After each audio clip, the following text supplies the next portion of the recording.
Hello, everyone, and welcome back to today's podcast. I want to talk about routine, especially when you're neurodivergent. I want to talk about how consistency when you're neurodivergent sort of looks like inconsistency to the neurotypical, but you really know what's going on. And let's talk about what actually is going on. I had this epiphany in relation to my own life when it came to like work and my daily schedule, where I realized I wasn't what I thought I would be growing up. When I was growing up, I really did believe I would have an amazing routine, waking up every day at the same time, going to bed every night at the same time, that my day would work, sort of consistently the same every day, year round. And then as I got older, I realized I couldn't keep that up. Obviously, the neurodivergency is playing a role here. And then the other day, just like a week or so ago, I had sort of like a little bit of a bubble pop for myself where I realized I really should talk about how I plan my life and how I plan for the future. But I also try to be very kind to myself on a weekly basis and even a daily basis where there is no real expectation for a routine to be followed, except there is a goal to have one. And I want to talk about how that can be kind of confusing, but make a lot of sense. So if you're like me, you probably have a bunch of notebooks in the house full of all these ideal schedules you've created. Wake up at 7, shower at 8,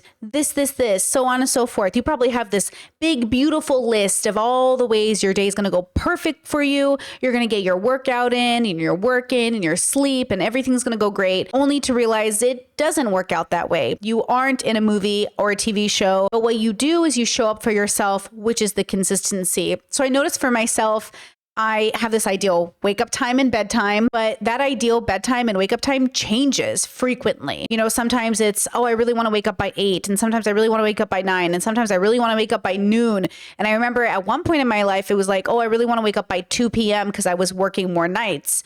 And so the idea is like you sit there and you move your schedule around based off your needs. But sometimes what it can look like from the outside is like inconsistency. It can look like you're not being serious. You're not putting your best foot forward. You're not actually trying to make a difference. You're just being lazy. Like I got this feedback a lot growing up, like, Brittany's sleeping in again. Brittany sleeps in a lot, but I was awake for a lot of the night as well. And so what I try to focus on is getting my 9 hours of sleep, ideally 9 hours. If I need extra 10, if I need less 8, I find my body does the best with the fibro and everything on 9.5. 10 hours is really good sleep. Like that's amazing. But if I got 9 hours, I think I'd feel pretty good versus in my 20s and leading up into my 30s. I was lucky if I got 6 hours, 7 hours of sleep, right? And so as I get older and I'm ill, I try to focus on my sleep and sort of work around my sleep schedule. So right now I'm doing pretty good. I've been pretty consistent for a bit, just a couple of weeks or so, and it's going really, really well. I feel refreshed. I feel like I sleep enough. I feel like I'm getting my work done. I feel really good about it. Now, will it last? Probably not. Like if I'm being honest, my schedule will probably change again and I'll be waking up at a different time. I'll be doing a different thing. It's just so dependent on meeting my body where it's at. And I know for a long time, I really beat myself up over this, where I would tell myself like, you think you're this girl boss. You think you're this person who's like great at running a business. Like you can't even keep a schedule. But what I wasn't realizing is I was keeping the schedule I needed to keep to attain my goals. Because look at me, right? I am successful. I am doing stuff. I am meeting my goals. So how did I reach goals? How did I meet quotas? How did I accomplish what I did if I didn't have a consistent schedule? And the truth is that 1, I stopped beating myself up. And 2, I really set concrete goals for the day. So every day I wake up, I have a calendar that I preset the night before. But every day I wake up and I look at that calendar and I say, okay, here are the things I have to get done. Here are the things I would like to get done. Example, today, let's read my notes. So last night, I actually got less sleep than I wanted.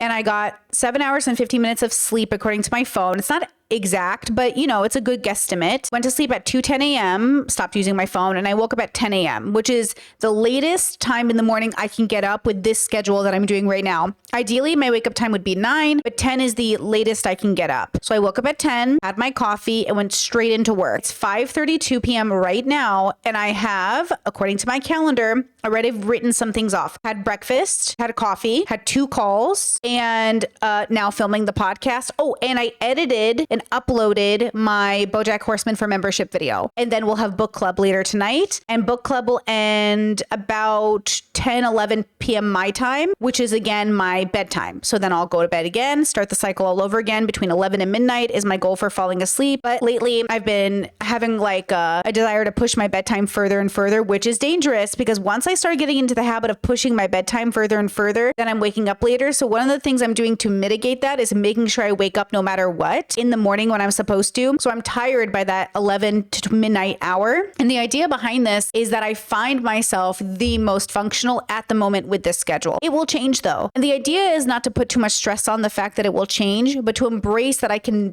adapt around that change. So today's been a great day. I feel great. I feel like my skin looks great. I'm not even wearing face powder today. This is a bare face. I have eye makeup on and lip on, but like, my skin's doing pretty good. I feel energetic. I'm going to work out later. Everything seems like I could call this a great day. Everything, I did what I was supposed to, but I can still hear the voice in the back of my head that's like, we're running out of time. We didn't do enough today. I still need to get ultimatum up. We still need to do all these things. And that's true too. The reality is that I don't always feel like I have the most hours in the day. Sometimes I wish I had more time to film, but what ends up getting in the way is what should be getting in the way. Family and friends, mealtime, rest time, sleep. The reality is that we can't be on a 24-hour clock. And so that consistency, if from the outside, might not look to others what they want it to be, but to you, it's the fact that you showed up. And I think you have to remember that when you're neurodivergent, that the way you show up will look different. And if you compare yourself to these movies, these TV shows, these other people, it's not going to be fair to you or even maybe the people you show up for. Because I think what we're missing in community is communication about the ways we show up. If you have a friend who you text message and they don't get back to you in a few days, for some friends, that's like the worst thing ever. And for other friends, that's exactly what's to be expected. And so you can show up while still not answering a text message. But for some friends, they feel like you didn't show up. And then the question you have to ask yourself is, what standard am I living by? And what standard am I posing for myself versus the standard others are posing for me? And of course, how do we adapt? Because not only our life is changing, but our friends' lives, our work lives, our jobs are changing. With YouTube and social media, I'm constantly adapting, constantly changing the way I do things.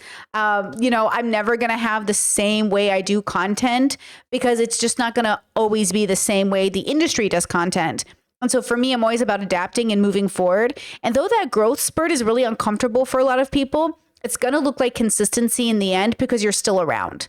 So when you show up for yourself every day, you are setting a standard of consistency. Even if you didn't get everything you wanted done in your list. Again, I cannot tell you how many times I've written down in a notebook a perfect ideal schedule and never wondered why I couldn't keep it up. Until this recent autism diagnosis and everything else coming into my life now, I'm realizing like I was setting a standard for myself that was always going to fail. And so why wouldn't I then feel like a failure? And so it's only now in my mid-30s that I'm like, oh, I get to figure out the schedule that works for me. I get to figure out what job works for that schedule. I get to accept that I will change schedules, that things will change for me.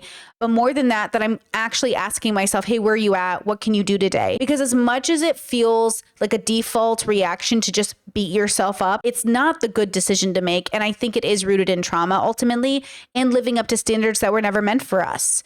Beating yourself up to seek success comes from that toxic mindset bubble that I don't want you to fall prey to. The same way I did, the same way raised in capitalism, I thought if I wasn't a millionaire by 25, I had failed. When statistically that wasn't going to be my future. But I had bought and drank the Kool-Aid. I had believed that if I wasn't successful by my mid-20s, then I had failed somehow. And now, doesn't that sound so silly? Like, isn't that the silliest thing to say out loud? But it was really, truly a belief. And I do think America is full of these embarrassed millionaires.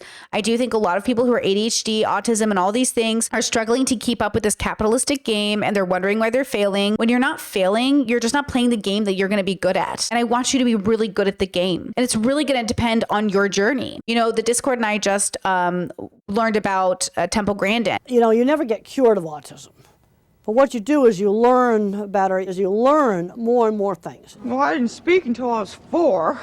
Now I have a BA and a master's, and I'm studying for my doctorate. And we just learned about her contribution to the cattle industry, whether you think it's ethical or not. And what's really interesting is that this autistic woman, born in the 50s, she was raised at a time when she especially didn't have resources. And something she said in an interview I saw recently that I really liked and kind of like worked perfectly with this podcast today was basically that when you have these autistic children, the best thing to do for them is to find their strength and to play on that strength, which is something I say all the time. Because look, at the end of the day, we're going to be really good at some things and really bad at other things, which is not just an autistic trait. That is a universal human experience. You can't be good at everything. It just feels more pronounced in autistic kids because it might feel that way, but it really is on the basis a universal experience. And if we all play to our strengths, I think the world would be better. Now, you might say to yourself, but what if I don't have a strength? Sometimes the best strength to give yourself is the consistency of showing up. Showing up for yourself is going to change your life because it sets a precedent. It sets into motion a consistency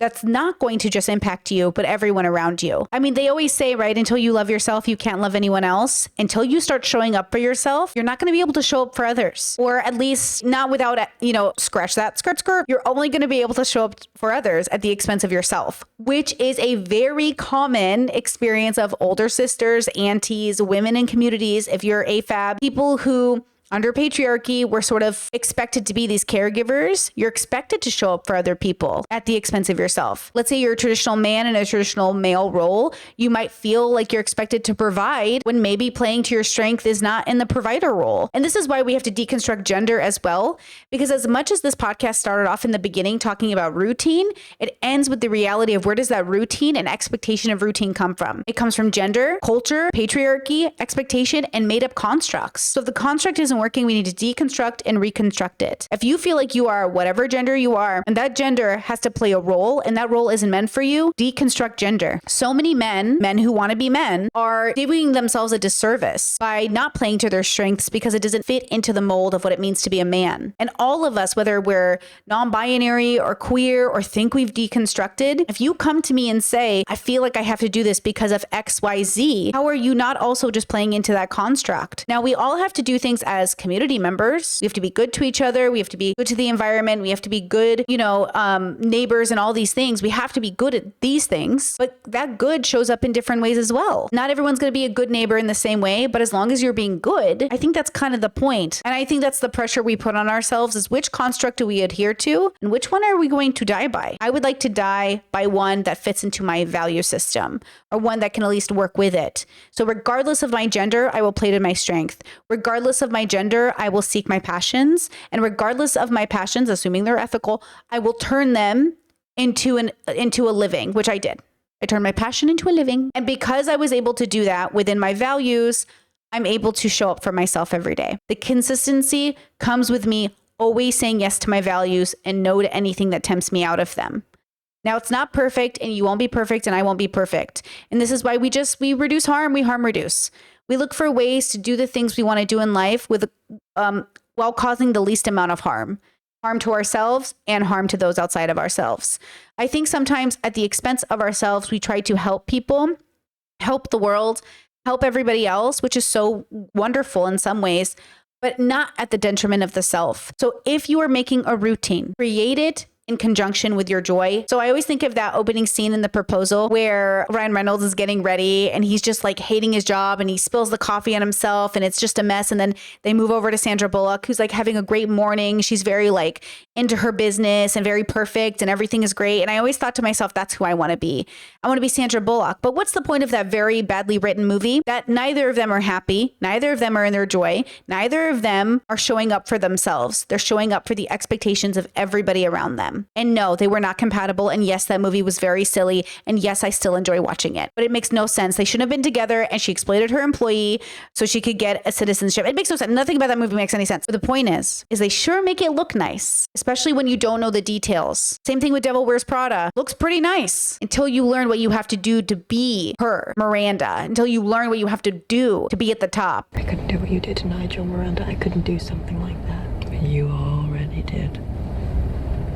To Emily. And then it's not so nice. I mean, what if I don't want to live the way you live? Oh, don't be ridiculous, Andrea. Everybody wants this. So when you show up for yourself, when you are consistent, it doesn't just look like waking up at the same time every day. It also looks like saying no to temptation, living within your values, and being kind to yourself through this process of living your life, because it is never easy, even if it's simple, and it's never predictable, even though you can plan for it. I think living in these tiny contradictions is going to be sort of the saving grace for all of us. It's about living in contradiction. And as long as the contradiction is minimized, we want to harm reduce, but we drive cars. Yeah, that's a contradiction. But there might be a form of harm reduction within that I think is reasonable. And so we do this with our life, even when it comes down to routine. I want to wake up at 5 a.m. every day, but I'm never able to go to sleep on time and I'm just not sleeping enough and it's impacting my life. Okay, let's harm reduce. We can't wake up at 5 a.m. every day, but let's try 9. Yeah, that seems a lot more reasonable. It doesn't have to be 5 a.m. to be consistent. It doesn't have to be gym every day to be healthy. Showing up for yourself is the consistency you're looking for. And I promise you, it will help you show up for others. I know in this channel, we're focused so much on the self, philosophical truth about what it means to be with the self and relationship with the self.